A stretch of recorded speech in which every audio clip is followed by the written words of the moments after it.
Hello दोस्तों, स्वागत है हमारे यूट्यूब चैनल सर्टेन मटेरियल में। और यहाँ पर देखिए आज हम बात करेंगे पॉलिटेक्निक 5th सेमेस्टर के सब्जेक्ट। यहाँ पर देखिए IMED, ठीक है। देखिए सब्जेक्ट हम बात कर रहे हैं IMED की, और देखिए बहुत ही इंपॉर्टेंट है आप सभी के लिए ये, क्योंकि यहाँ पर देखिए मैराथन क्लास है। और देखिए एकदम विदाउट यहाँ पर स्कीपिंग के आप लोगों को एकदम बने रहना है, और 100% गारंटी के साथ देखिए आज पूरा का पूरा ये आपका कंप्लीट हो जाएगा। यहाँ पर देखिए यहाँ पर पूरा का पूरा आपका यहाँ पर देखिए एकदम कंप्लीट हो जाएगा, और यहीं से आपका एग्जाम में क्वेश्चन पुट अप होगा एकदम 100% गारंटी के साथ, ठीक है। यहाँ पर देखिए अब चलते हैं यहाँ पर एक चीज़ और बता दें सभी स्टूडेंट को कि जो स्टूडेंट्स के यहाँ पर देखिए first year and second year के, ठीक है, first year and second year के जो भी स्टूडेंट्स हैं यहाँ पर देखिए उनके सब्जेक्ट वाइज यहाँ पर जितने भी इंपॉर्टेंट टॉपिक हैं एग्जाम के पॉइंट ऑफ व्यू से, वो आपको भविष्य का जेई चैनल पर मिलेगा। वहाँ पर आप लोग ज्वाइन हो जाइए। एज अ PDF फॉर्म आपको सारा मटेरियल वहाँ पर प्रोवाइड कर दिया जाएगा उसके टेलीग्राम चैनल पर। तो आप लोग को लिंक इसका देखिए आपको डिस्क्रिप्शन बॉक्स में प्रोवाइड कर दिया जाएगा। इसी के डिस्क्रिप्शन बॉक्स में आपको मिल जाएगा, वहाँ से आप लोग ज्वाइन हो जाएंगे और अपनी प्रिपरेशन और अपनी परसेंटेज को देखते हुए आपको एकदम क्या करना है, ज्वाइन हो जाना है। अब हम चलते हैं यहाँ पर देखिए आज के टॉपिक पर। यहाँ पर देखिए आपका एकदम चैप्टर वाइज चैप्टर हम आपका चलेंगे, और एकदम देखिए आपको सबसे पहले वेरी शॉर्ट आंसर आपको दिखाएंगे। उसके बाद आपका जितने भी इंपॉर्टेंट क्वेश्चंस हैं, ठीक है, जितने भी आपके क्वेश्चंस आपके बनेंगे सब हम बताते चलेंगे कौन से इंपॉर्टेंट है आपके एग्जाम के पॉइंट ऑफ व्यू से, जो 100% एकदम आना है, ठीक है। मैं स्टार एकदम यहाँ पर बना दूंगा, ठीक है। इस टाइप से आपको वहाँ पर उसको क्या करना है, एकदम नोट डाउन कर लेना है, उसको एकदम माइंडसेट कर लेना है कि यही आपका एग्जाम में आना है। तो सबसे पहले यहाँ पर देखिए हम बात कर रहे हैं चैप्टर फर्स्ट। तो यहाँ पर आज पूरा का पूरा ये देखिए चैप्टर फर्स्ट आपका कंप्लीट हो जाएगा, और लेक्चर बाय लेक्चर आपको देखिए प्लेलिस्ट बन जाएगा। प्लेलिस्ट में आपको सारे आपको प्रोवाइड कर दिए जाएंगे। वहां से आपको बस केवल और केवल, अगर यहाँ पर देखिए मैं गारंटी के साथ कह रहा हूँ 100% गारंटी यहाँ पर लेता हूँ कि अगर उसी को आप लोगों ने एकदम ईमानदारी के साथ एकदम डेडिकेशन के साथ उसको एकदम रीड कर लिया तो आपको देखिए कुछ भी पढ़ने की जरूरत नहीं है, ठीक है। तो चलते हैं यहाँ पर देखिए आज को जो चैप्टर फर्स्ट है उद्यमिता यानी इंटरप्रेन्योरशिप। अब इसको यहाँ पर देख लेते हैं। ये सेक्शन फर्स्ट का यहाँ पर देखिए जो चैप्टर फर्स्ट है ये हमारा है, ठीक है। अब यहाँ पर देखिए ये आपके 5 नंबर में भी आ सकते हैं, लेकिन जो बड़े क्वेश्चंस होंगे, ठीक है, जो लॉन्ग क्वेश्चंस होंगे उनकी हम बात करें। तो सबसे पहले देखिए जो वेरी शॉर्ट क्वेश्चंस हैं इनको हम देख लेते हैं, और स्टेप बाय स्टेप एकदम चलते रहेंगे लॉन्ग क्वेश्चंस पर, ठीक है। और यहाँ पर देखें फर्स्ट क्वेश्चन यहाँ पर क्या है, देखिए फर्स्ट क्वेश्चन है इंडस्ट्रियल डेवलपमेंट को जो क्या है, जो प्रभावित करने वाले कारक हैं, ठीक है, जो इफेक्टिंग फैक्टर हैं उनकी हम बात कर रहे हैं। तो जो भी इफेक्टिंग फैक्टर हैं किसके, इंडस्ट्रियल डेवलपमेंट के, उनको बताना है। तो सबसे पहले यहाँ पर देखिए आपको देख लेना है आपका इसमें वेरियस फैक्टर हैं। जैसे अगर हम बात करें आपका जितने भी नेचुरल रिसोर्सेस होगा, ठीक है, नेचुरल रिसोर्सेस पेड़ पौधे वगैरह, इन सभी से लकड़ियों से सारे बहुत सी चीज़ें बनाई जाती हैं, और इसी प्रकार से कई इंस्ट्रूमेंट होते हैं, ठीक है, कई सारे सोर्सेस होते हैं, उनको आपको उसकी अवेलेबिलिटी होनी चाहिए। ये एक इंपॉर्टेंट फैक्टर है। नेक्स्ट है आपका टेक्निकल, जितनी भी टेक्निकल सुविधाएँ हैं, ठीक है, टेक्निकल सुविधाएं इस प्रकार से आप समझ सकते हैं। यहाँ पर देखिए बुनियादी सुविधाएं जितनी भी फंडामेंटल्स अवेलेबिलिटी है ये होनी चाहिए। Money is most important factor, क्योंकि मनी से ही हमारा सारा प्रोसेस देखिए कंप्लीट होता है, ठीक है। तो ये आपको इम्पॉर्टेंट है, इसको याद रखना है। प्रेरित व्यक्ति, अब देखिए जब तक क्या है मोटिवेटेड मैन नहीं है, मोटिवेटेड व्यक्ति नहीं है, तब तक कोई भी काम आगे प्रोसीड नहीं हो पाता है, ठीक है। उसका कोई भी काम प्रोसीड नहीं किया जा सकता, ठीक है। तो ये आपको याद रखना है। नेक्स्ट देखिए आपका इसको एकदम माइंडसेट कर लीजिए। मैं इस पर स्टार बना देता हूँ, ठीक है। ये वाला जो क्वेश्चंस आपको दिख रहा है सेकंड वाला, ठीक है, उद्यमी को परिभाषित करें यानी कि इंटरप्रेन्योर, ठीक है। मैं बात कर रहा हूँ इंटरप्रेन्योर की। तो इंटरप्रेन्योर यहाँ पर देखिए किसे कहते हैं, इसको डिस्क्राइब करना है। अभी हम यहाँ पर आपको बताएंगे कि कौन कौन से, इसको आप स्टार बना लीजिए, ठीक है, 2-3 स्टार बना लीजिए, बहुत ही इंपॉर्टेंट है। और मैं बताते चलूँगा यहाँ पर कौन सा इंपॉर्टेंट क्वेश्चंस। और देखिए जितना आपको इसमें लिखा है उतनी कथा आपको नहीं लिखनी है, मैं आपको जो बता रहा हूँ बस उससे आपको लिखना है, ठीक है। किताब में पूरा आपको 99% 99.9% दिया होता है 100%, बट यहाँ पर आपको पूरा का पूरा परसेंटेज नहीं देखना है, ठीक है। यहाँ पर देखिए तो मैं बात कर रहा हूँ इंटरप्रेन्योर क्या होता है। देखिए कोई भी व्यक्ति, ठीक है, यहाँ पर मैं अगर बात करूँ तो अ पर्सन एक ऐसा व्यक्ति, ठीक है, अ पर्सन हु टेक्स, देखिए यहाँ पर जो कोई मतलब जो कोई व्यक्ति, अगर मान लीजिए आप ही हैं, ठीक है, तो आपने कोई बिजनेस शुरू किया या कोई शॉप लगाया या कुछ भी किया, ठीक है, जिससे आप क्या कर रहे हैं उसमें पैसे लगा रहे हैं और आप कोई प्रॉफिट अर्न कर रहे हैं, ठीक है। तो वो हमारा यहाँ पर समझिए, यहाँ पर देखिए यहाँ पर कह सकता हूँ कि अ पर्सन वो सेटअप अ बिजनेस या शॉप, ठीक है, एंड मेकिंग मनी, ठीक है, यानी कि मेकिंग या प्रॉफिट मनी, ठीक है, जो कि क्या है रिस्क को लेते हुए भी एकदम क्या है प्रॉफिट को अर्न करना या प्रॉफिट ले रहा है, तो वो हमारा उद्यमी होता है। ठीक है, मतलब देखिए यहाँ पर उद्यमी क्या है, कोई व्यक्ति है, ठीक है, कोई पर्सन है जो क्या कर रहा है, किसी शॉप या कोई बिजनेस कर रहा है जिससे क्या कर रहा है वो प्रॉफिट को अर्न कर रहा है या प्रॉफिट ले रहा है, वही हमारा उद्यमी है। देखिए तो यहाँ पर क्या लिखा है, किसी नए उद्योग को स्थापित करने एवं उसके संस्थापन के बाद आने वाली प्रारंभिक कठिनाइयों से सफलतापूर्वक पाकर अपने उद्योग को ऐसी स्थिति तक जिसमें कि उसका उद्योग अधिक से अधिक लाभ अर्जन कर सके और ले जाने वाले अदम्य साहसी व्यक्ति को उद्यमी कहते हैं। ठीक है, तो देखिए कोई पर्सन है, मैंने वही बताया कि a person who setup a business या शॉप एंड मेकिंग प्रॉफिट, ठीक है, बट यहाँ पर देखिए और क्या है, वो किसी भी रिस्क को जो वो शॉप या बिजनेस कर रहा है वो उसमें बहुत से रिस्क देखिए आ जाते हैं, तो उसको रिस्क को झेलते हुए उससे डट कर सामना करते हुए जो प्रॉफिट को अर्न कर रहा है वो ले रहा है, वही हमारा उद्यमी व्यक्ति कहलाता है। ठीक है, वही साहसी व्यक्ति ही हमारा उद्यमी कहलाता है, ये आपको याद रखना है। अब देखिए उसने क्या किया, कोई मान लीजिए जो पर्सन है उसने बिजनेस किया या शॉप उसने लगाया, ठीक है, अब उससे वो प्रॉफिट अर्न कर रहा है, ठीक है, विथ क्या है आपका पूरा रिस्क टेकिंग लेते हुए। ठीक है, तो यहाँ पर देखिए प्रॉफिट का अर्न करना, यही हमारा क्या है, वही पर्सन जो पूरा रिस्क लेते हुए प्रॉफिट को अर्न कर रहा है वही हमारा उद्यमी कहलाता है। ठीक है, और उद्यमीयता क्या है अभी हम आपको आगे बताएंगे। ठीक है, तो आगे अभी आपका नेक्स्ट क्वेश्चन आएगा। नेक्स्ट आपका इसी में देखिए क्या है, देखिए निष्क्रिय साझेदार से आप क्या समझते हैं, यानी कि आइडियल, इसको भी इंपॉर्टेंट लगा दीजिए, ठीक है, स्टार लगा लीजिए।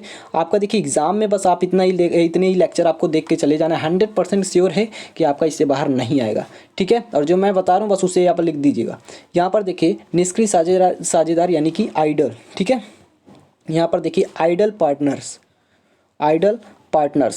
ठीक है, आइडल पार्टनर्स क्या होते हैं, तो आइडल पार्टनर्स यानी कि जो निष्क्रिय साझेदार या इनएक्टिव पार्टनरशिप कह सकते हैं। ठीक है, तो देखिए ये क्या होते हैं, जो ऐसा साझेदार होता है, देखिए साझेदार का मतलब पार्टनर्स, ठीक है, अब एक पार्टनर सही है एक गलत है या कुछ भी कह सकते हैं। ठीक है, यहाँ पर देखिए निष्क्रिय साझेदार का मतलब यह है कि कोई मान लीजिए इंडस्ट्री लगानी है, ठीक है, अब निष्क्रिय साझेदार क्या करेगा, जो इंडस्ट्री हमने लगाई है, ठीक है, उसमें क्या करेगा, वो पैसे देगा, ठीक है, मनी यानी फाइनेंशियल हेल्प करेगा, और फाइनेंशियल हेल्प करेगा और उससे जो प्रॉफिट होगा कंपनी को या इंडस्ट्री को उसको लेगा। ठीक है, उसका जो मतलब प्रॉफिट है उसको प्राप्त करेगा, वही आइडल पर्सन कहलाता है। ठीक है, मतलब समझ में आया या नहीं आया कमेंट बॉक्स में जल्दी से बताइए। ठीक है, देखिए अब मैं यहाँ पर आपको बता देना चाहिए, तो इसका देखिए ये जो आइडल पर्सन है, ठीक है, मैं बात कर रहा हूँ, देखिए यहाँ शुरू करिए, ये आइडल पर्सन, ठीक है, एक मिनट,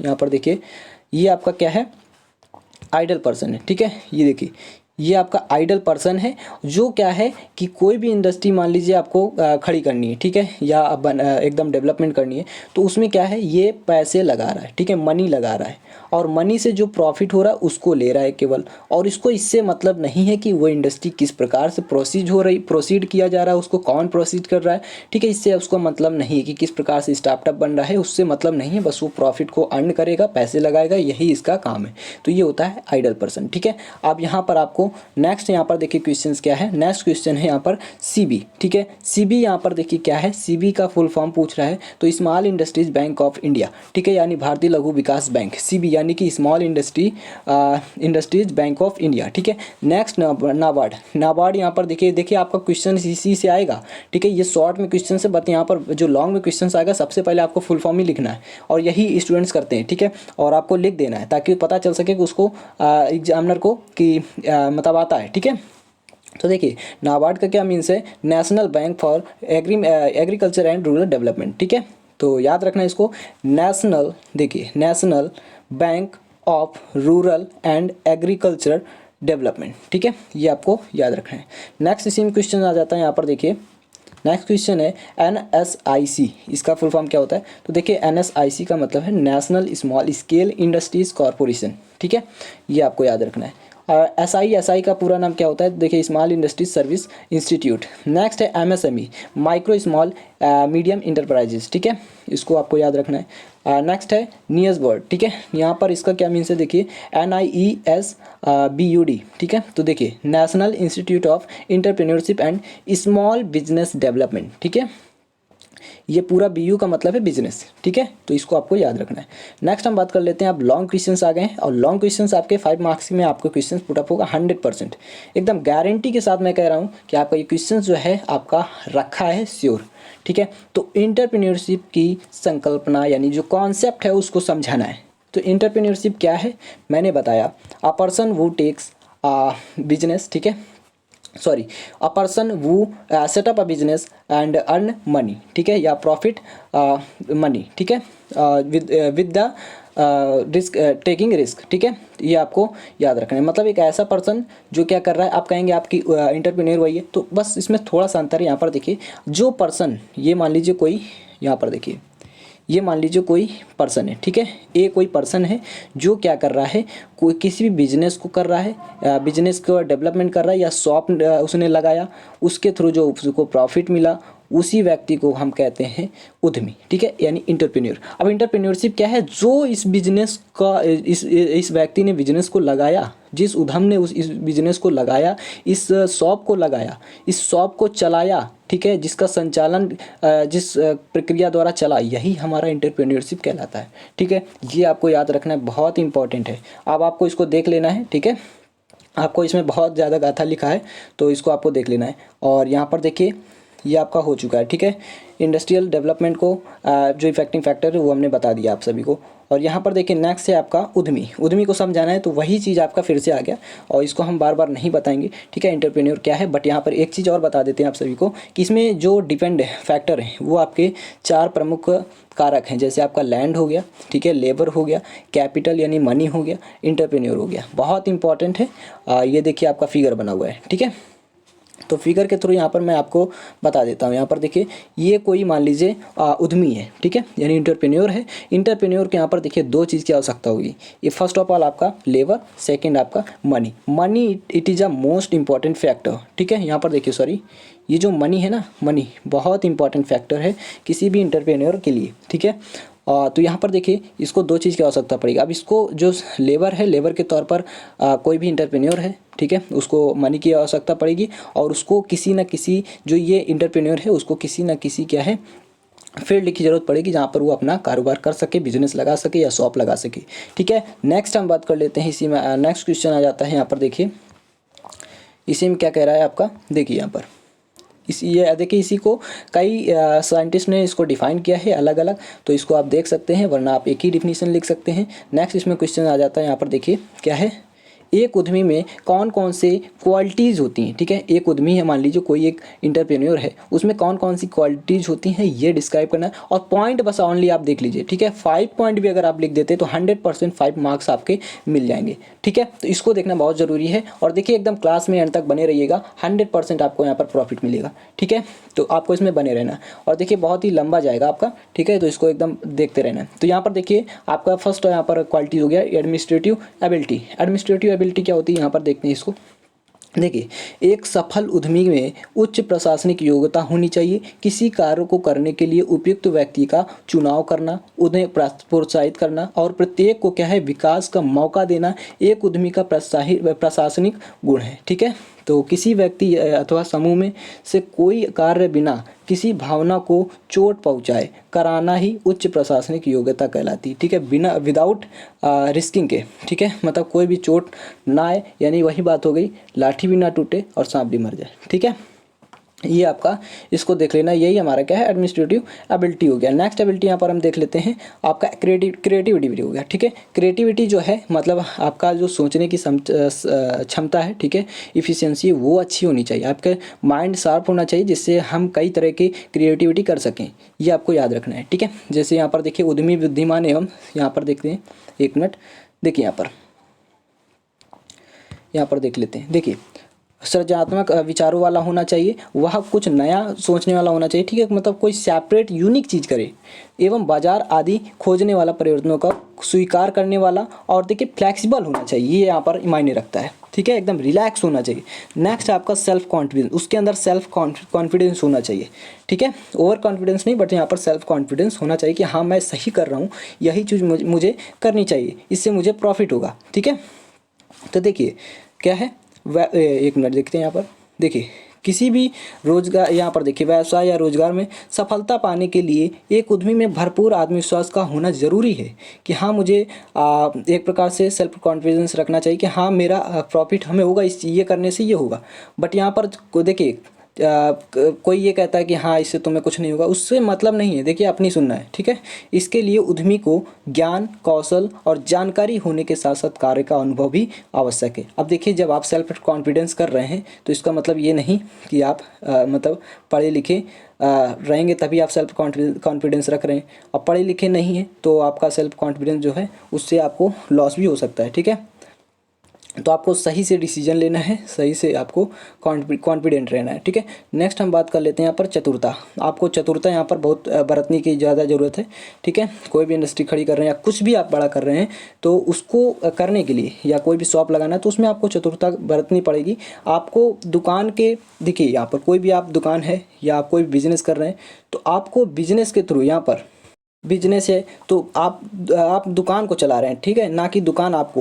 तो इस प्रकार से मतलब देखिए कोई भी व्यक्ति कुछ कह रहा है तो उससे मतलब नहीं रखना, आपको चतुरता बरतना रहना है ताकि हमें कोई भी लॉस ना हो, प्रॉफिट ही हो, ठीक है। तो यहाँ पर देखिए जैसे ग्राहकों संबंध, आपूर्ति करता हूँ, श्रमिकों और ऋण करता, मतलब कोई भी उधार लेता है तो उसको देखिए अपने अनुसार उस पर देखें कि हाँ क्या कैसा है, तो उसको मतलब उस प्रकार से ना दें, ठीक है, उधार ही ना दें।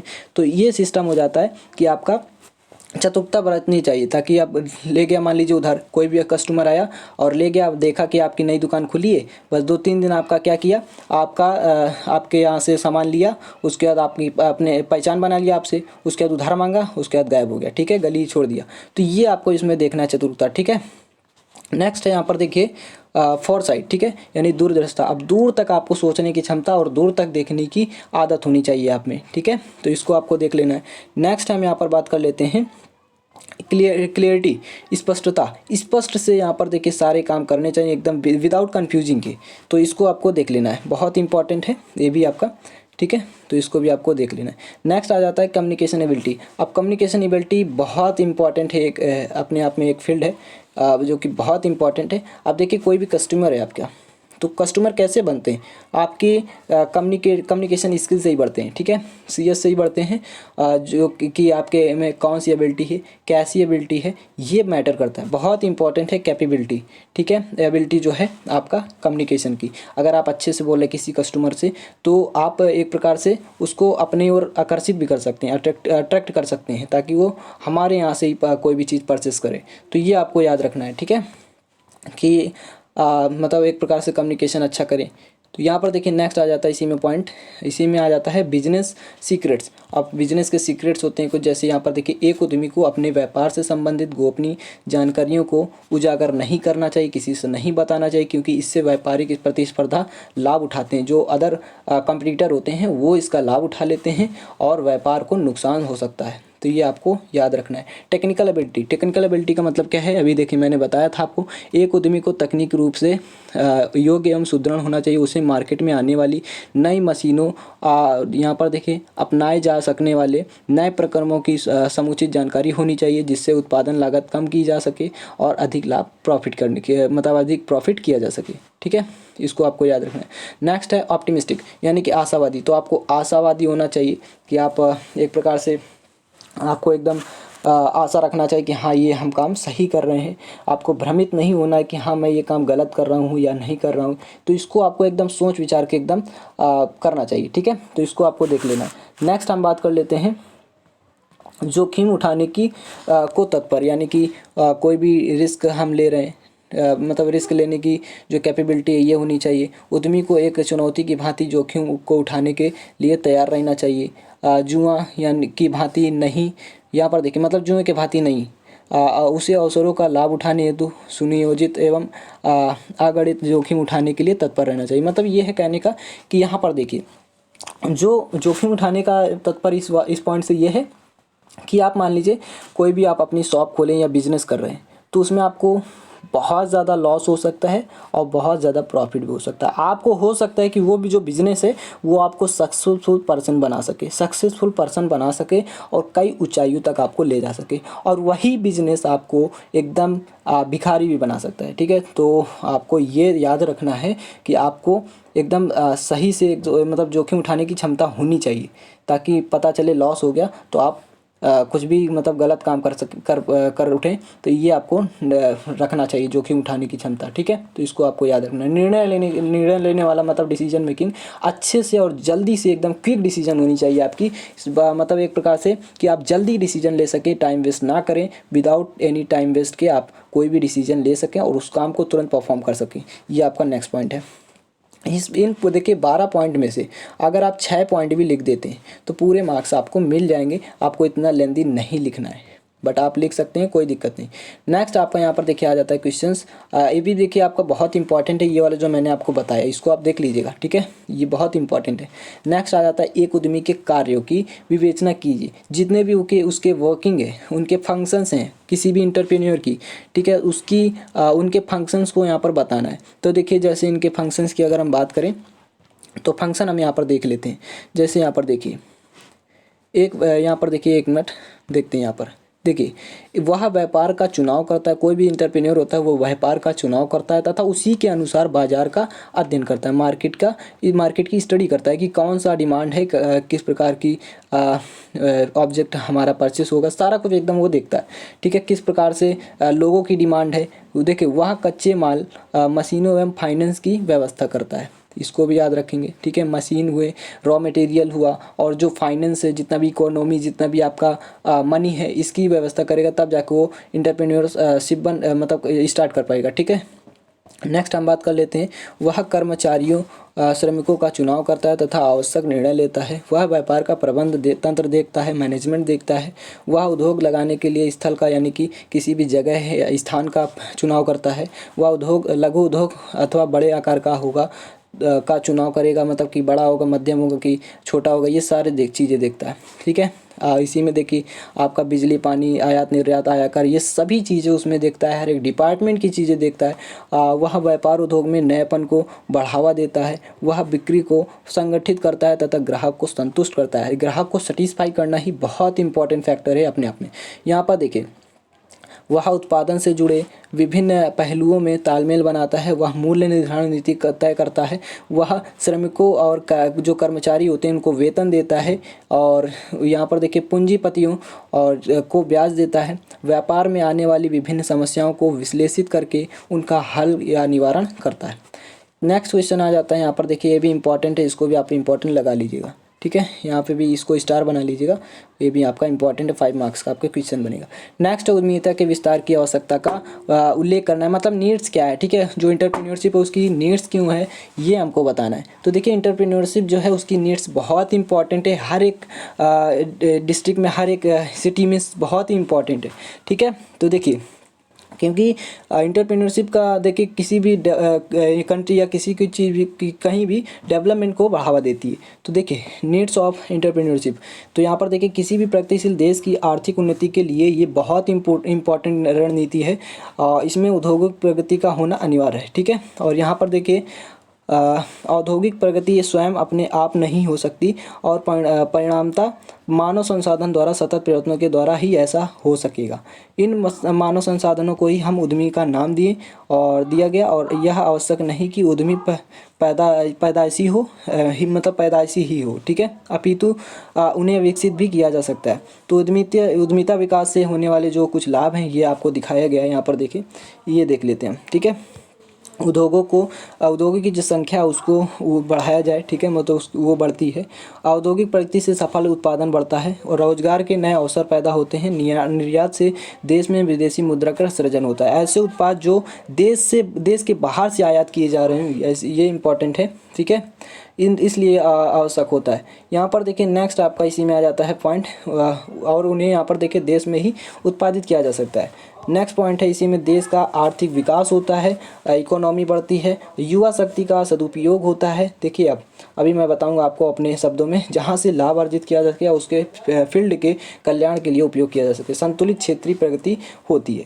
अब देखिए यहाँ पर मैं आप पर बता देता हूँ मोटा मोटा कि अगर आप इंटरप्रेन्योरशिप है, यहाँ पर देखिए किसी इंटरप्रेन्योर ने इंटरप्रेन्योरशिप को क्या किया, बनाया, मतलब डेवलपमेंट किया, ठीक है, तो उससे क्या है, कई सारे जो आदमी होंगे उनकी पूंजी पूरी होगी, उनका खर्चा चलेगा और उनके कई सारों का पेट चलेगा, ठीक है, कईयों आदमियों का, और क्योंकि उनको वेतन मिलेगा, ठीक है। तो ये सारी चीज़ें यहाँ पर देखने को मिलती हैं, इसलिए इसकी आवश्यकता होती है। और फील्ड को भी ये देश की इकोनॉमी को बढ़ाता है। आपके यहाँ पर देखिए इन सारी चीज़ों को यहाँ पर देखना है। तो इसको देखिए यहाँ पर आप जितने भी पॉइंट है इसमें से आपको 8-10 लिख देना है, तो वही आपका इंपॉर्टेंट है, आपको उसमें पूरे मार्क्स आपको मिल जाएंगे। नेक्स्ट देखिए उद्यमिता, ठीक है, इंटरप्रेन्योरशिप ये मैंने आपको बता दिया, बस इसमें क्या है आपको ये समझना है।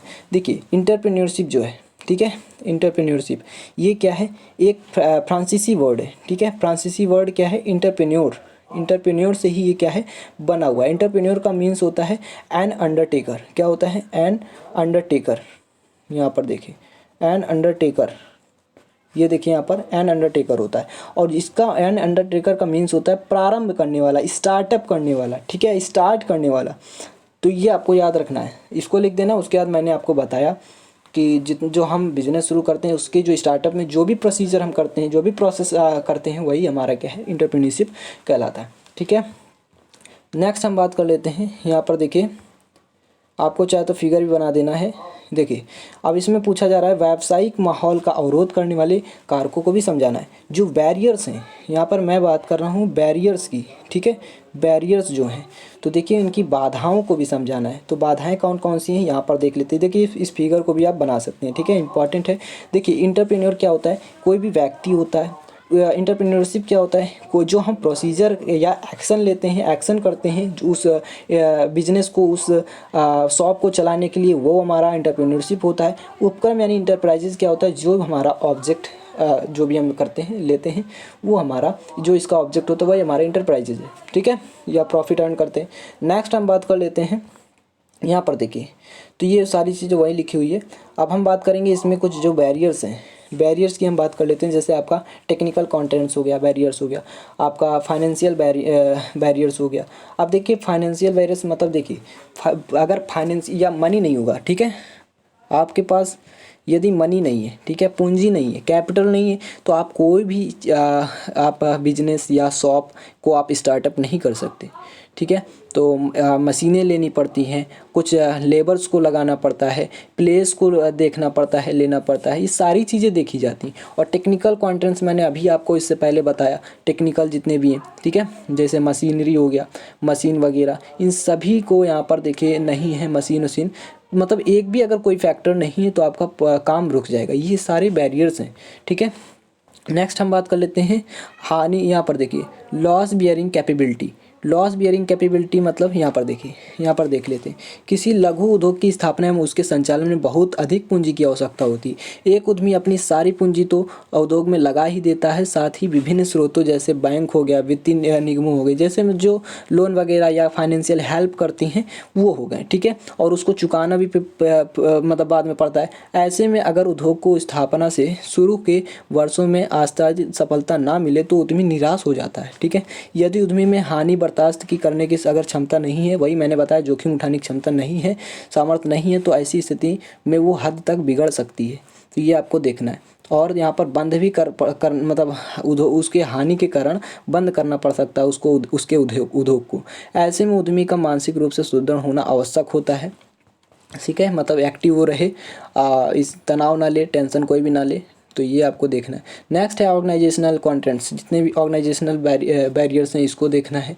जितने भी संगठनात्मक बाधाएं हैं, ठीक है, कि जैसे मार्केटिंग हो गया, बिक्री भंडार हो गया, और आपका यहाँ पर देखिए इसी प्रकार से क्वालिटी कंट्रोल हो गया। तो इन सभी के मतलब एक प्रकार से जो भी बिजनेस चल रहा है उसमें कौन कौन सी बाधाएं आ रही हैं, इन सभी को देखते हुए आपको जितने भी ऑर्गेनाइजेशन है उसमें उनको देखते हुए अपने को लॉस ना हो, ये सारी चीज़ें देखते हैं, ठीक है। यहाँ पर देखिए मार्केटिंग आदि विशिष्ट कार्यों के लिए विशिष्ट व्यक्तियों का नियोजन कर सके। इस समस्त कार्यों की जिम्मेदारी उद्यमी या उसके द्वारा नियोजित किसी व्यक्ति की ही होती है। इस संगठनात्मक बाधों से उद्योग के संचालन में व्यवधान उत्पन्न होता है तथा उत्पाद की गुणवत्ता तथा उत्पादकता भी अच्छी नहीं होती है। तो इसको देखना है। नेक्स्ट हम बात कर लेते हैं। तो देखिए अभी आपका इम्पॉर्टेंट है। नेक्स्ट आपका है उद्यमिता विकास हेतु आवश्यक रणनीतियों के बारे में विवरण लिखना है। यहाँ पर देखिए factors of strategic promoting entrepreneurship, ठीक है, मतलब जो उद्यमिता विकास हेतु आवश्यक रणनीतियाँ कौन कौन सी हम रणनीति कर सकते हैं जिसके थ्रू हम क्या करें अपनी एंटरप्रेन्योरशिप को डेवलपमेंट कर सकें, ठीक है। जैसे आप कर सकते हैं यहाँ पर देखिए संस्थागत स्रोतों से वित्तीय सहायता, हम फाइनेंशियल हेल्प ले सकें, जितनी भी हमारी ऑर्गेनाइजेशन है जो हमको लोन प्रोवाइड करती हैं, जो हमें फाइनेंशियल हेल्प करती हैं। यहाँ पर देखिए इंडस्ट्रियल स्टेट में स्थान देती हैं और समान तथा अथवा संबंधित व्यापार का अनुभव कराती हैं, जीवन में कुछ नया और स्वतंत्र करने की कोशिश कराती हैं, ठीक है। यहाँ पर देखते हैं तकनीकी ज्ञान एवं जो टेक्निकल नॉलेज होता है और विनिर्माण का यानी मैन्युफैक्चर का एक्सपीरियंस देती हैं। विभिन्न उत्पादों की भारी मांग और विदेशी अथवा भारतीय कोलेबोरेशन हो गया, ठीक है। किराए पर मशीन अवेलेबल हो, ठीक है, अवेलेबिलिटी होनी चाहिए। नए उद्योग लगाने के लिए सरकार से मिलने वाला सहयोग, बढ़ते हुए आयात पर प्रतिबंध लगाकर उद्योगों को सुरक्षा प्रदान करना, पहले से स्थापित जो बड़े उद्योग हैं उनको उनके द्वारा प्रोत्साहित होना, ठीक है। सरकारी एवं गैर जितने भी स्रोत हैं उनसे वित्त की उपलब्धता करना, पर्याप्त लाभांश कमाना। देखिए यहाँ पर उद्यमिक गतिविधियों में परिवार एवं सामाजिक सहयोग एवं उत्साहवर्धन करना, ठीक है। तो ये आपके और भी पॉइंट्स हैं, इसमें आप देख लीजिए। कच्चे माल की पर्याप्त अवेलेबिलिटी होनी चाहिए, इनको आप देख लीजिएगा, ठीक है। आपको 7-8 पॉइंट लिख देने, ठीक है, 7 से 8 पॉइंट। आपको पूरा लिखने की ज़रूरत नहीं है क्योंकि आपका इसमें पूरा 100% दिया होता है, ठीक है। तो आपको पूरे पॉइंट नहीं लिखने। नेक्स्ट हम बात कर लेते हैं व्यापारिक स्वामित्व के प्रकारों को लिखना है। जितने भी बिजनेस प्रोप्राइटरशिप हैं इनके टाइप्स को लिखना है। तो आपका यहाँ पर देखिए 5 on the basis of types में इनको डिवाइड किया है। इनके सब टाइप्स भी हैं, तो इनको भी देखना है। जैसे आपका फर्स्ट हो गया technical, on the basis of technical knowledge, ठीक है। इस पर 2 टाइप्स में हम डिवाइड किए हैं, टेक्निकल, नॉन टेक्निकल, एंटरप्रेन्योर, ठीक है। नेक्स्ट है यहाँ पर देखिए on the according to technical level. तो इसमें क्या है आपका ग्रेजुएट लेवल हो गया, टेक्नीशियन हो गया, क्राफ्ट्समैन हो गया। नेक्स्ट आपका यहाँ पर देखिए नेक्स्ट आ जाता है आपका देखिए on the basis of field. तो इसमें आपका सिटी हो गया और रूरल मतलब ग्रामीण वगैरह हो गया। तो यहाँ पर देखिए नेक्स्ट है on the basis of diversity, विविधता के आधार पर। तो विकलांग उद्यमी हो गया, अनुसूचित वर्ग हो गया या पिछड़ी जाति, भूतपूर्व सैनिक उद्यमी हो गया। On the basis of industries की अगर हम बात करें तो ये आपका इंपॉर्टेंट है। और ये देखिए इंडिविजुअल होता है, पार्टनरशिप होता है, कोऑपरेटिव होता है और प्राइवेट लिमिटेड होता है। तो ये आपको टाइप्स लिख लेना है। और ये आपका देखिए इतना इम्पोर्टेंट नहीं है, लेकिन ये वाले पॉइंट जो इस बेसिस पर है इंडस्ट्रीज़ के बेसिस पर, ये आपका याद रखना है आपको, ठीक है। नेक्स्ट हम बात कर लेते हैं यहाँ पर देखिए व्यापारिक संगठन के एकल स्वामित्व यानी कि सोल प्रोप्राइटरशिप को यहाँ पर बताना है।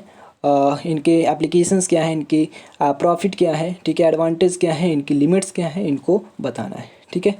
तो देखिए सोल प्रोप्राइटरशिप क्या होता है, मैंने आपको बताया था कि ये क्या होता है, किसी भी बिजनेस ऑर्गेनाइजेशन का एक एकल स्वामित्व है, ठीक है, मतलब स्वयं का मालिक होता है। जिसमें देखिए सोल प्रोप्राइटरशिप का मतलब है कि आप जो कोई भी बिजनेस कर रहे हैं, कोई भी आप शॉप लगाए हैं या कुछ भी आपने डेवलपमेंट किया है, इंडस्ट्री लगाया है, तो उससे जो भी आपको प्रॉफिट होगा या लॉस होगा उन सभी के मालिक आप ही हैं, ठीक है, आप ही हैं, ठीक है, ये सभी के मालिक आप ही हैं। अब चाहे उसमें लाभ हो या हानि हो, और जितना भी पूंजी लगाएंगे वो सब आप ही लगाएंगे। आप खुद के मालिक हैं, आप कुछ भी कर रहे हैं, कितना भी प्रॉफिट हो रहा है, कितना भी लॉस हो रहा है, सब कुछ आपको ही देख रेख करना है। आप किस प्रकार से स्टार्टअप बना रहे, किस प्रकार से स्टार्ट कर रहे, किस तरह से आप डेवलपमेंट कर रहे हो, सारा कुछ आपको ही देखना है। ये सोल प्रोप्राइटरशिप का मतलब है, ठीक है, मतलब खुद का ही मालिक, ये आपको याद रखना है, ठीक है। अब इसमें देखिए एडवांटेज वगैरह देख लेते हैं। तो देखिए एप्लीकेशन सबसे पहले देख लेते हैं, तो इसको आपको लिख देना है, ठीक है। जितना भी जोखिम उठाना है वो स्वयं ही उठाएगा सब कुछ। तो एप्लीकेशंस की हम बात कर लेते हैं। मैंने आपको इसका मीन्स बता दिया है सोल प्रोप्राइटरशिप का। अब इसका यहाँ पर एप्लीकेशंस को देख लेते हैं। एप्लीकेशंस क्या क्या हैं इसके, देखिए 3-4 पॉइंट आप लोगों को लिख देना है। देखिए जो लघु स्तरीय व्यापार के लिए जिसमें कम पूंजी की आवश्यकता होती है, उससे हम कर सकते हैं, जिससे एक व्यक्ति जुटा सकता है। मतलब एक नॉर्मल व्यक्ति जिसे कोई भी बिजनेस या कोई भी शॉप खोलने के लिए वो जो कर सकता है, ठीक है, छोटा शॉप खोलना है तो उसके लिए वो जुटा सकता है, तो वो हमारा हो गया एप्लीकेशन से इसका। उदाहरण के लिए जैसे आपका कृषि हस्तशिल्प हो गया, व्यावसायिक दुकान हो गया, मैंने बताया आपको शॉप वगैरह, ठीक है, प्रोफेशनल सेवाएं हो गई, कुटीर उद्योग हो गया। और दूसरा पॉइंट है इसमें जहां अधिक जोखिम का भय ना हो, वो होता है वहाँ, मतलब इसको ये भी पॉइंट दे सकते हैं, इसका भी ये क्या है एप्लीकेशन से, ठीक है। जहाँ एक व्यक्ति ही समस्त प्रबंधन का कार्य देख सकता है, कार्य देख रेख वगैरह सब कुछ करता है, वो हमारा इसका एप्लीकेशन से, ठीक है। जहाँ स्थानीय बाजार उपलब्ध हो, वो इसका एप्लीकेशन से। नेक्स्ट हम बात कर लेते हैं एडवांटेज की। तो एडवांटेज में आपका यहाँ पर देखिए क्या होता है, पॉइंट आपको देखने हैं, ठीक है। आपका सिंपल एंड इजी, आप देखिए सिंपल एंड इजी मैंने क्यों कहा कि मुझे आसानी से, जो देखिए सिंगल कोई काम करता है ना, सिंगल, अब जैसे मान लीजिए आप रूम लेकर रह रहे हो, ठीक है, आप पॉलिटेक्निक कर रहे हो, रूम लेकर रह रहे हो, तो आप एक आपका दोस्त है, वो पार्टनरशिप में रहता है, 2 लोग रहते हैं, उसको कन्फ्यूजन होती है, स्टडी करने में प्रॉब्लम होती है, उसको खाना बनाने में टाइम लगता है, सारा कुछ इसमें देखिए एक प्रकार से मेरे हिसाब से आपका डिसएडवांटेज है। आप सिंगल रहते हो, ठीक है, आप थोड़ा बनाओगे, जल्दी बना लोगे, आप अपनी स्टडी को परफॉर्म कर सकोगे, अच्छे से होगी, एकदम शांत माहौल में होगी, और सारा कुछ आप अच्छे से कर लोगे, ठीक है। सिंपल एंड इजी है ये, तो आप कोई भी दुकान इजी वे में खोल सकते हो, ठीक है। नेक्स्ट आप देखिए पार्टनरशिप में खोलेंगे तो झगड़ा होता रहेगा, तो ये आपको याद रखना है, ठीक है। अब अच्छा पार्टनर मिल गया तो उसकी बात अलग। फ्लेक्सिबिलिटी हो गया, ठीक है। फ्लेक्सिबिलिटी का मतलब क्या है, आप रिलैक्स रहोगे, आपको कुछ भी हो रहा है, ठीक है, तो यहाँ पर देखिए बदलते हुए बाजार की स्थितियों के अनुरूप ढलने के लिए इस प्रकार के स्वामित्व में अधिक लचीलापन होता है।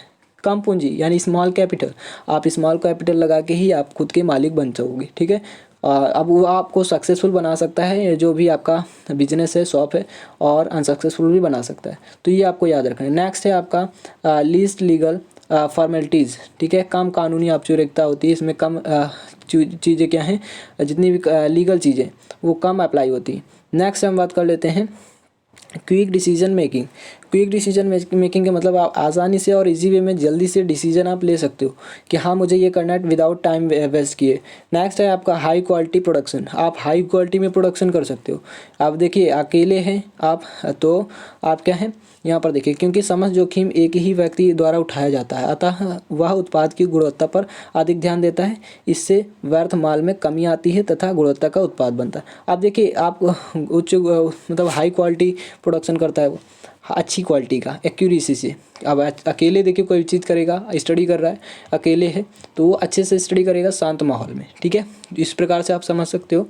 और यहाँ पर देखिए personal attention to the customer, customer पर खुद का अटेंशन होता है कि हाँ ये मेरी ही दुकान है, तो मुझे खुद ही देखना है कि मुझे किस प्रकार से लाभ होगा, इसलिए मैं अटेंशन हमेशा अपना ध्यान केंद्रित रखूँगा, ठीक है, ये याद रखना है। इंसेंटिव हो गया, जैसे इंसेंटिव जो प्रेरणा होता है, ठीक है। इस प्रकार के स्वामित्व में किए जा रहे प्रयासों तथा प्रतिफल का सीधा संबंध स्वामी से ही होता है, जो उसे अधिकाधिक प्रयास करने की प्रेरणा देता है। उसकी स्वयं की इच्छा, मितव्ययता और दक्षता प्राप्त करने की रहती है, ठीक है, ये आपको याद रखना है। मतलब मोटिवेटेड रहे वो, ताकि हम इसे सक्सेस बना सकें, अपने आप को सक्सेसफुल बना सकें।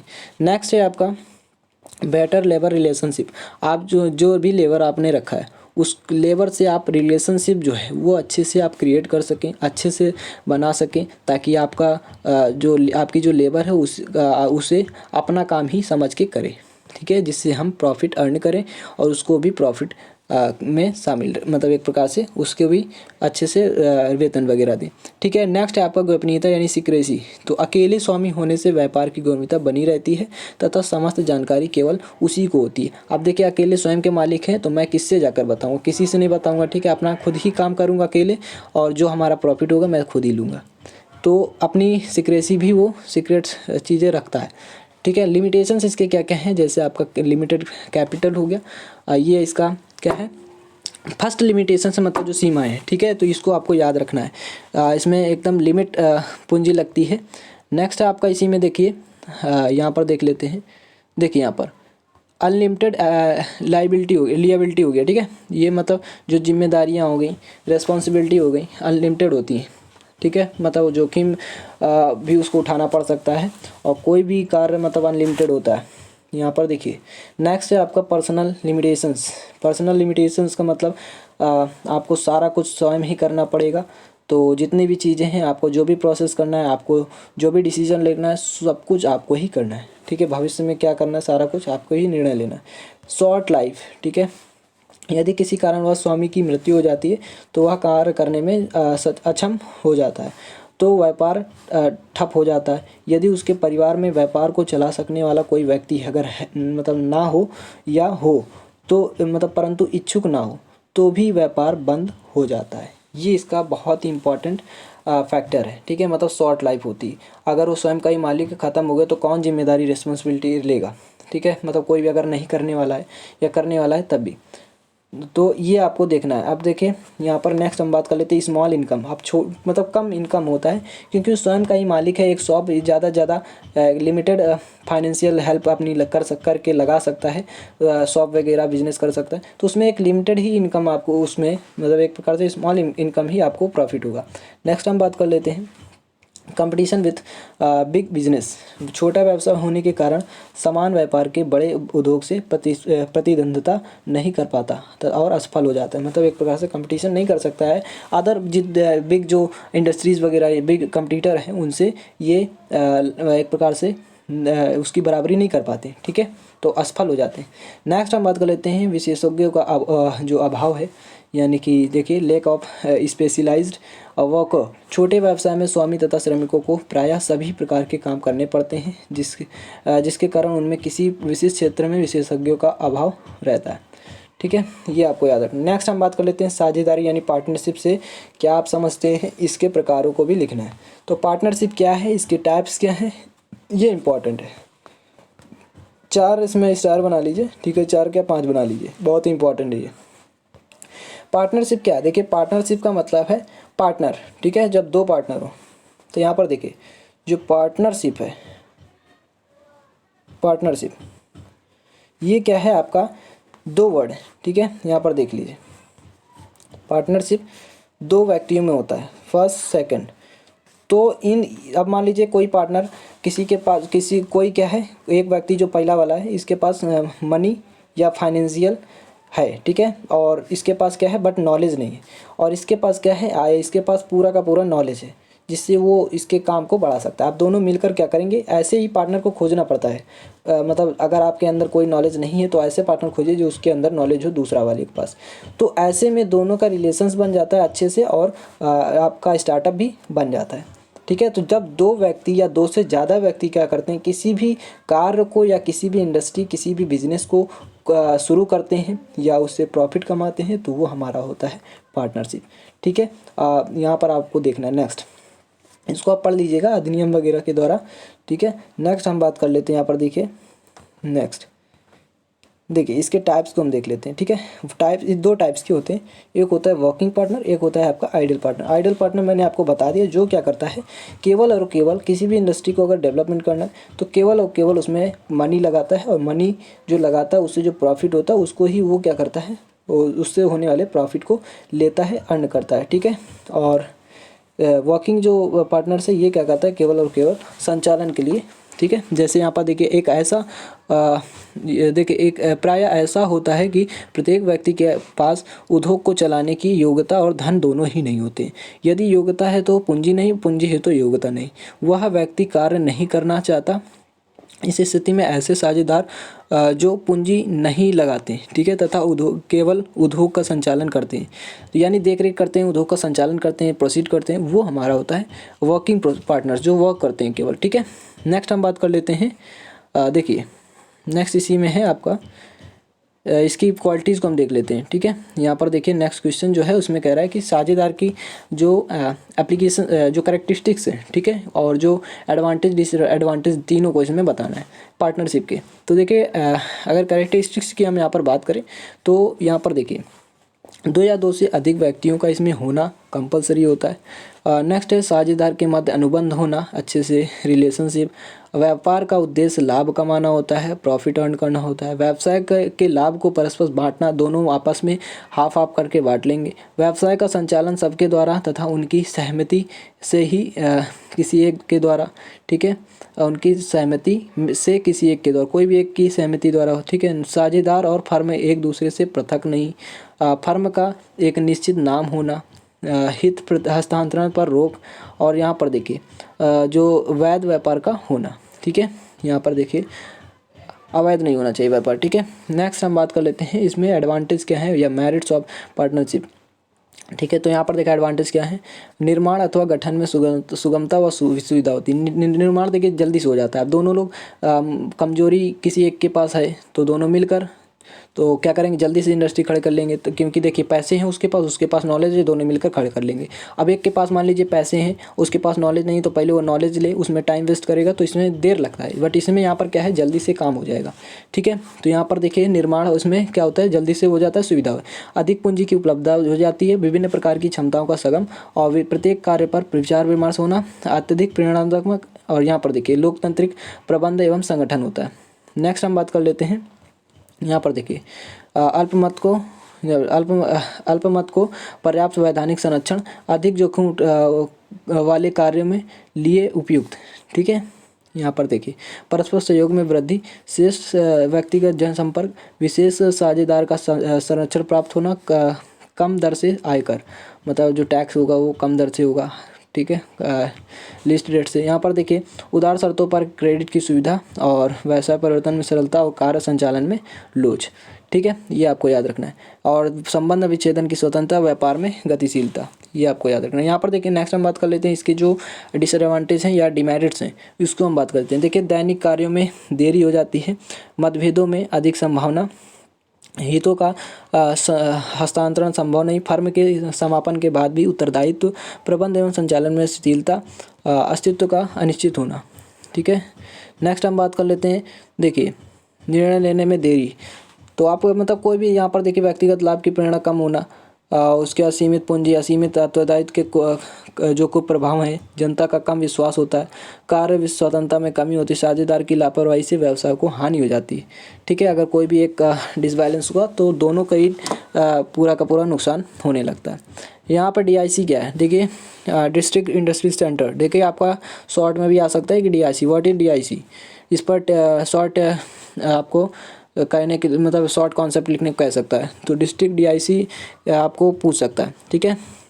तो DIC क्या है, देखिए जितने भी गवर्नमेंट एजेंसीज, ठीक है, देखिए हर एक डिस्ट्रिक्ट में क्या होता है, गवर्नमेंट एजेंसीज, गवर्नमेंट मैनेजमेंट जो होता है वो सब होते हैं, बट यहाँ पर जैसे आप मान लीजिए कोई भी आप बिजनेस कर रहे हैं, ठीक है, तो इससे क्या कर सकते हैं कि आप लोन ले सकते हैं, मतलब एक प्रकार से इससे जो भी फंड मिलता है, ठीक है, क्योंकि देखिए डिस्ट्रिक्ट इंडस्ट्रीज सेंटर में आपका रजिस्ट्रेशन अगर रजिस्टर्ड आप रखते हैं और अच्छे से आपका पूरा का पूरा बिहेवियर अगर ठीक ठाक जानते हैं सब लोग, ठीक है, बिहेवियर ठीक है, तो क्या है कि आपको काफ़ी सारे फंड्स और जो भी इससे योजनाएं जो निकलती हैं डिस्ट्रिक्ट लेवल पर, आपको पूरा का पूरा आप इसमें क्या है एडवांटेज ले सकते हैं। ये इसका DIC का मतलब है, ठीक है। जितने भी आप इंडस्ट्रीज वगैरह अगर आप लगाते हैं तो ये आपको फाइनेंशियल हेल्प कर देती है, ठीक है, और जितनी भी स्कीम्स वगैरह निकलती हैं इसमें आप प्रॉफिट कर सकते हैं, ले सकते हैं, ठीक है। देखिए स्ट्रक्चर ऑफ DIC, तो सामान्यतः जिला उद्योग केंद्र में एक जनरल मैनेजर 4, और देखिए यहाँ पर देख लेते हैं, ठीक है,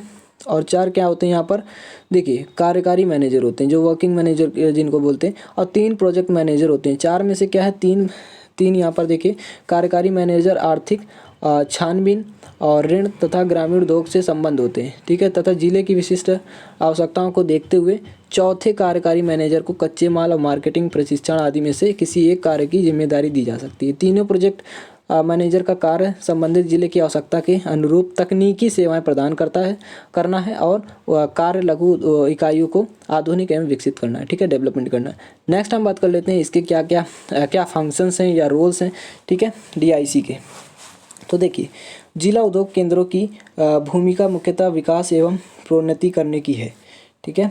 नेक्स्ट यहाँ पर देखिए, इसके विभिन्न कार्य निम्न प्रकार हैं, जैसे आपका रजिस्ट्रेशन, फाइनेंशियल असिस्टेंस, आपका इंसेंटिव्स एंड फैसिलिटीज़, इंसेंटिव्स वगैरह मिलते हैं, ठीक है। आयात और निर्यात करने हेतु सहायता, ये सारे स्कीम्स ये आपके लिए मतलब प्रॉफिट ले सकते हैं। नेक्स्ट है आपका SFC, ठीक है, SFC इसको बोलते हैं, स्टेट फाइनेंशियल कॉर्पोरेशन, ठीक है। इसमें भी क्या है, स्टेट लेवल पर जितने भी आप उद्योग धंधे स्टार्ट करते हो, स्टार्टअप करते हो या कुछ भी आप बिजनेस करते हैं, तो उसमें आप फाइनेंशियल हेल्प आप यहाँ से ले सकते हैं। इसका भी मीन्स थोड़ा सेम ही है, तो इसको भी आप देख सकते हैं स्टेट लेवल पर, ठीक है। सन 1951 में संसद के पारित राज्य निगम वित्तीय निगम एक्ट के अंतर्गत विभिन्न राज्यों ने एक अपने यहाँ राज्य बीमा निगम वित्तीय निगम स्थापित किए, ठीक है। ये निगम लघु एवं मध्यम, देखिए ये क्या है, आपके जितने भी मीडियम और शॉर्ट्स जो उद्योग हैं, ठीक है, जो इंडस्ट्रीज़ हैं, तो इनके लिए फाइनेंशियल हेल्प करता है,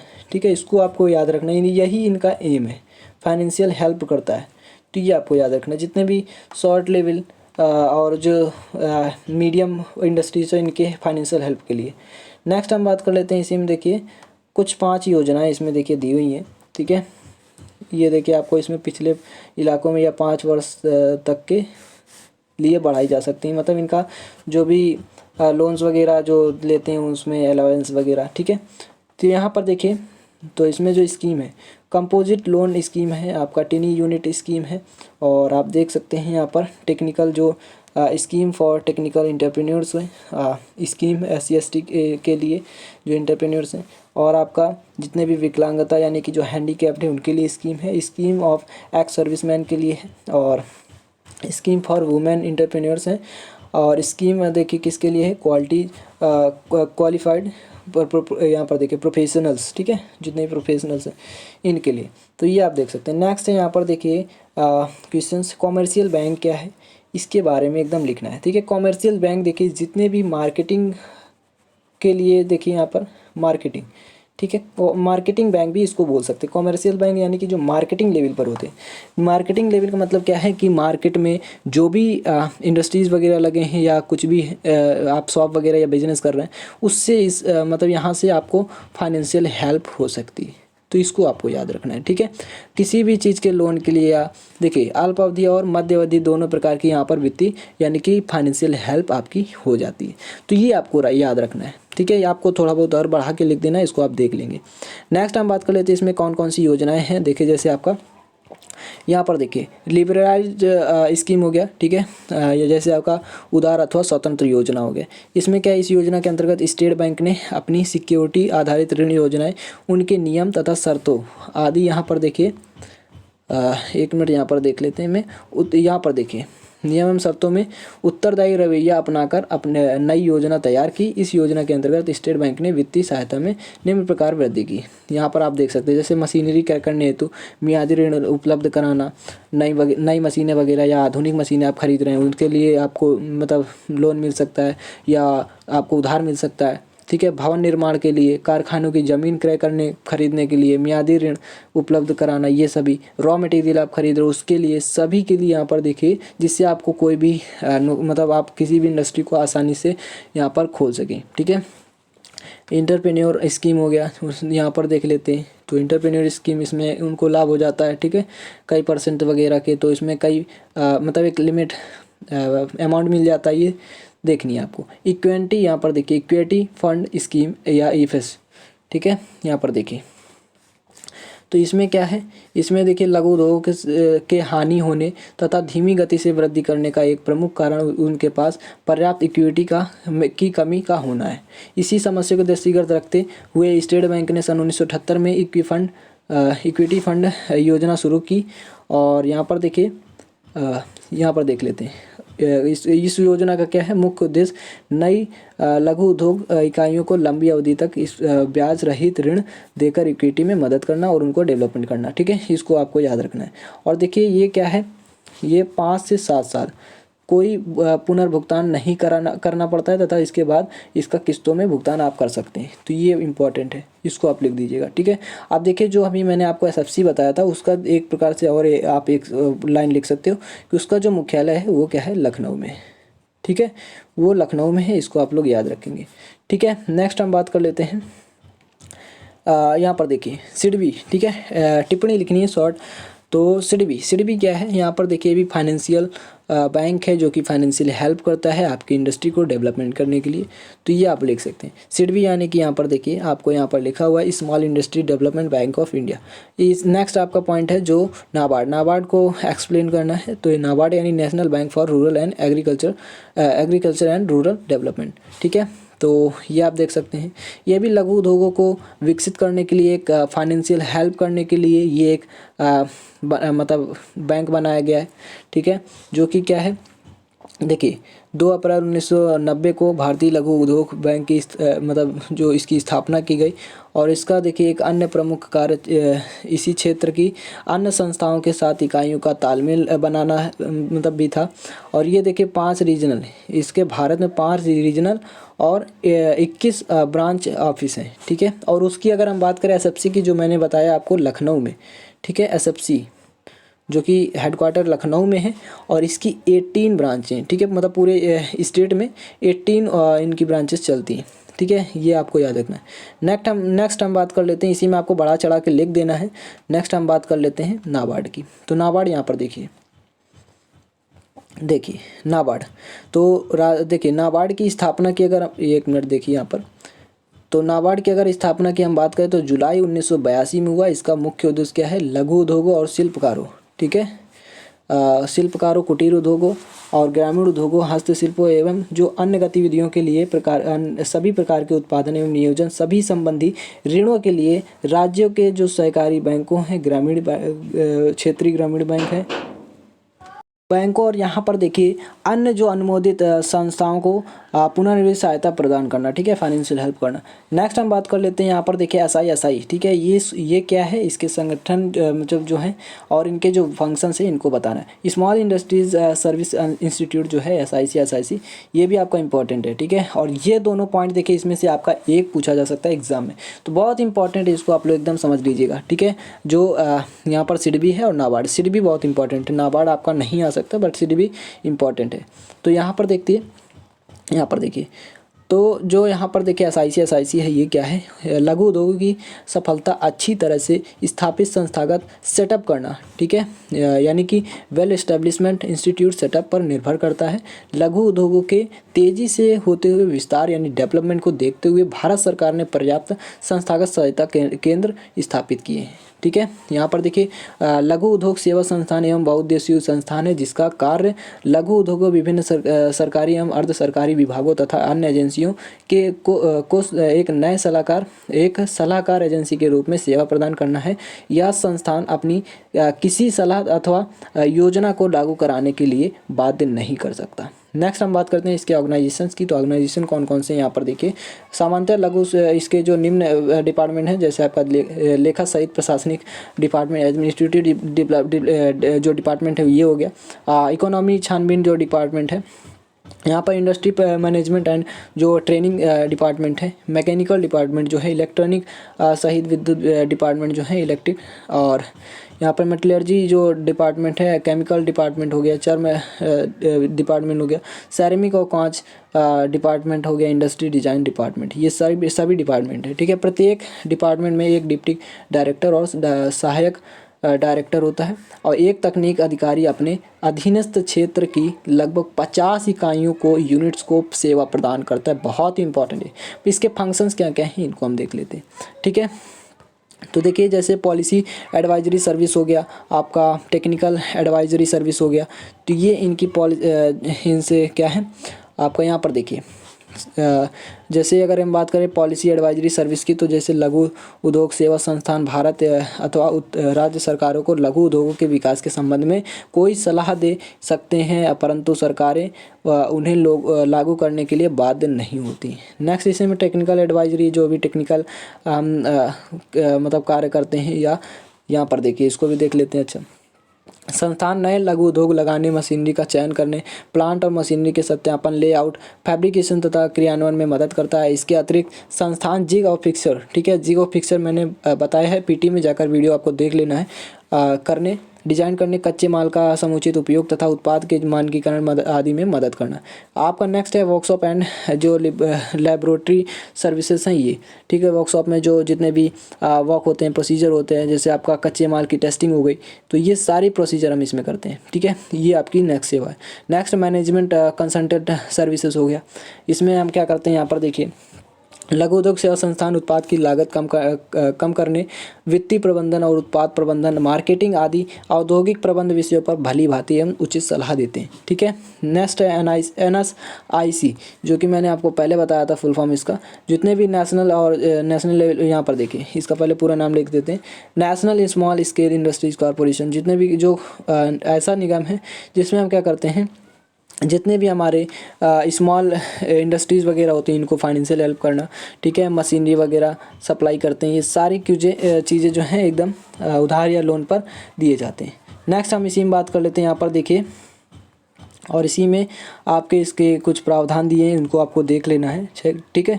जैसा आपका यहाँ पर देखिए प्रावधान का मतलब, यहाँ पर जो लिमिट्स हैं 6 लाख तक की सहायता के लिए ये जो निगम है कोई धरोहर राशि की मांग नहीं करता है, ठीक है। यदि किस्तों का भुगतान निर्धारित तिथि से पहले कर दिया जाए तो 2% की छूट दी जाती है। ये भी आपको इम्पॉर्टेंट याद रखना है।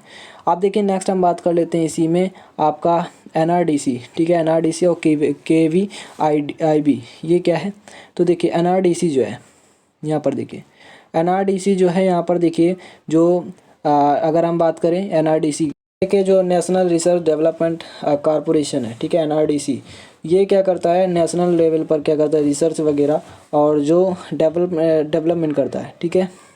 जैसे अगर हम बात करें तो देखिए भारत, यहाँ पर एक मिनट देखते हैं, यहाँ पर देखिए भारत सरकार का एक ऐसा उपक्रम है जो कंपनी अधिनियम के तहत सन 1953 में नॉन प्रोजेक्ट संगठन के रूप में स्थापित हुआ और देश में समस्त प्रकार के अनुसंधान विकास संस्थानों में चल रहे हैं। अनुसंधानों, गतिविधियों तथा प्रक्रमों तथा पेटेंट आदि से संबंधित जानकारियों को विकसित करने और उपयोगी प्रभावी बनाने के लिए इस निगम को विशेष रूप से बनाया गया, ठीक है। ये आपको याद रखना है। और देखिए नेक्स्ट इसी में आपको आप बढ़ा कर लिख सकते हैं। नेक्स्ट है आपका KVIB, खादी एवं ग्रामोद्योग बोर्ड, ठीक है। जितने भी खादी काम होते हैं, जितने भी ग्रामीण उद्योग पर या बोर्ड पर क्या है, जो खादी काम किए जाते हैं उसके लिए। तो यहाँ पर देखिए, तो खादी एवं ग्रामीण उद्योग कमीशन अपने रेंज में उद्योग को के उचित विकास में सहायता करने के लिए अनेक प्रतिरूप प्रस्तुत करता है। ये प्रतिरूप एक पैकेज की शक्ल में होते हैं और औजार जो रॉ मटेरियल है इससे प्राप्ति से लेकर रॉ मटेरियल्स की प्राप्ति से लेकर सामान के उत्पादन और मार्केटिंग तक के समस्त जो फाइनेंशियल अधिकारों के विस्तार को कवर करते हैं, ठीक है। मतलब सारा कुछ ये कवर कर लेता है, ठीक है। मतलब यहाँ से आप कुछ भी कर सकते हैं, ये भी एक प्रकार से आपकी हेल्पिंग के लिए। यहाँ पर देखिए नेक्स्ट हम बात करते हैं technical advisor. Technical advisors organization क्या है, तो या कंसल्टेंसी ऑर्गेनाइजेशन क्या है, तो यहाँ पर देखिए आजकल किसी भी विकासशील देश के आर्थिक वृद्धि के उच्च स्तर को बनाए रखने के लिए औद्योगिकरण को अपनाना अत्यंत आवश्यक है। एक ऐसा प्रयास जिस पर कोई विकासशील देश अति जनसंख्या, आर्थिक पिछड़ेपन और सामाजिक पिछड़ेपन से मुक्ति पा सकते हैं। औद्योगिकरण करने के लिए उद्यमी ही एक प्रमुख फैक्टर है, ठीक है।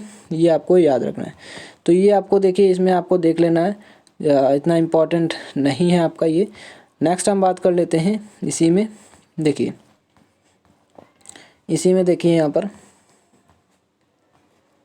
यहाँ पर देख लेते हैं नए उद्योगों की। देखिए नए उद्योगों को दी जाने वाली जो सेवाएं हैं ये हम इसकी बात कर लेते हैं, ये आपका इम्पोर्टेंट है, ठीक है। तो देखिए लाभदायी औद्योगिक प्रोजेक्ट अवसरों की पहचान करना, प्रोजेक्ट प्रोफाइल बनाने और तकनीकी आर्थिक संभावनाएं रिपोर्ट तैयार करने में मदद करता है। मार्केट सर्वे करने में संयंत्र प्रक्रम के उप स्कोरों की पहचान करना और चुनाव करना, ठीक है, सिलेक्शन करना। नेक्स्ट हम बात कर लेते हैं, इसी में आता है उद्यम लगाने हेतु विभिन्न प्रकार के रजिस्ट्रेशन, जमीन तथा वित्तीय संसाधन जुटाने, अन्य आवश्यक कागजी कार्रवाई करने में मदद करता है। और नेक्स्ट देखिए यहाँ पर गवर्नमेंट एजेंसी तथा फाइनेंशियल ऑर्गेनाइजेशन के एक अच्छे संबंध बनाने में ये हेल्प करता है, ठीक है। नेक्स्ट हम बात कर लेते हैं पूर्व स्थापित उद्यमों को दी जाने वाली सेवाएं। जो पूर्व में स्थापित थी उन एंटरप्रेन्योर को कौन कौन सी सेवाएं दी जाती थी। व्यापार के नवीनीकरण और विस्तार तथा नए प्रोजेक्ट आदि के बारे में गाइड करना, उद्यम में चल रही परेशानी को पहचानना और उन्हें दूर करना, रिमूव करना, ठीक है। मार्केटिंग, मैनेजमेंट और टेक्निकल और फाइनेंशियल एडवाइजर सर्विसेज प्रोवाइड करना। नेक्स्ट आपका इसी में जाता है प्रोजेक्ट मॉनिटरिंग करना और ऊर्जा खपत करना, उद्यम का पुनर्निर्माण जैसी सेवाएं उपलब्ध करना या कराना, ठीक है। नेक्स्ट कम लाभ कमाने वाले जो उद्यम है इनको देख लेना है। यहाँ पर देखिए इस टाइप से आपको पॉइंट लिखे हुए हैं कि जो क्या है मतलब कार्यों का अध्ययन करते हैं और बीमार उद्यम होने के कारण उनकी पहचान करना, ठीक है। नेक्स्ट देखिए आपका इसी में आता है जितने भी राज्य वित्तीय निगम के जो सेवा प्रदान है, जैसे मार्केट सर्वे अध्ययन कार्य करना और आपका इसी में प्रोजेक्ट आकलन और आपका कार्यस्थल चयन के लिए किए जाने वाला सर्वे और औद्योगिक और सरकारी विभागों को दी जाने वाली जो सेवाएं हैं ये आप देख सकते हैं। समग्र औद्योगिक विकास योजनाएं तैयार करना और आपका देखिए भूमि और शक्ति, पानी, बिजली, ये सारी चीज़ें प्रोवाइड करना, ये आपका देख सकते हैं, ठीक है। नेक्स्ट हम बात कर लेते हैं इसी में, देखिए तकनीकी और प्रौद्योगिकी व्यापार इंक्यूबेटर से आप क्या समझते हैं, इनके क्या करना है, इनको एम को या ऑब्जेक्ट को समझाना है। TBI जिसे बोलते हैं, ठीक है, TBI टेक्नोलॉजी बिजनेस इंक्यूबेटर्स। देखिए ये क्या है, तकनीकी व्यापार इंक्यूबेटर्स एक शक्तिशाली आर्थिक विकास औजार है जो नएपन के माध्यम से विकास की संकल्पना को बढ़ावा देते हैं। ये लघु स्तरीय व्यापार के आर्थिक विकास की नीतियों का समर्थन करते हैं और स्थानीय आर्थिक परिस्थितियों में विकास को बढ़ावा देते हैं और ये तकनीक के ट्रांसफ़र के लिए मैकेनिज्म भी उपलब्ध कराते हैं, ठीक है, ये आपको याद रखना है। बाकी यहाँ पर देख लीजिएगा, ठीक है। नेक्स्ट हम बात कर लेते हैं इसके उद्देश्य की। तो इसका उद्देश्य जैसे यहाँ पर देखिए उद्यमशीलता की भावना को बढ़ावा देते हैं। इंक्यूबेटर्स पर आधारित तकनीक की उत्पत्ति निरंतर आधार पर होती है और देखिए यहाँ पर मूल्यवर्धित नौकरियों एवं सेवाओं को उत्पन्न करने में सहायता मिलती है।